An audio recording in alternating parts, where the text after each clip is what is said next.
রাজশাহীর দুর্গাপুরে বিজয় দিবস পালন অনুষ্ঠানে সংবাদ সংগ্রহ করতে গেলে সাংবাদিকদের উপর হামলা চালানোর অভিযোগ উঠেছে ৬ নং মারিয়া ইউনিয়নের বিএনপি কর্মীদের বিরুদ্ধে।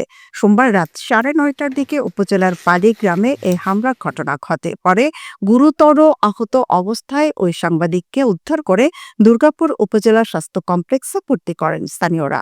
আহত সাংবাদিকদের নাম শাহেদ হোসেন রাজু। তিনি মুভি বাংলা টেলিভিশনের ক্যামেরাম্যান হিসেবে কর্মরত রয়েছেন। হামলার শিকার সাংবাদিক শাহেদ হোসেন জানান, অনুষ্ঠানে বিএনপির দুপক্ষের সংঘর্ষের ঘটনা ঘটতে পারে এমন খবর পেয়ে সংবাদ সংগ্রহ করতে গেলে আমার উপর অতর্কিত হামলা চালানো হয়।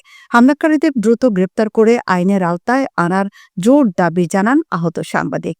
বিষয়টি নিশ্চিত করে দুর্গাপুর থানা অফিসার ইনচার্জ নুরুল হুদা জানান, ঘটনাস্থলে পুলিশ পাঠানো হয়, কিন্তু সেখানে হামলাকারীদের পাওয়া যায়নি। এ ঘটনায় তদন্ত করে আইনানুগ ব্যবস্থা গ্রহণ করা হবে বলেও জানান ওসি।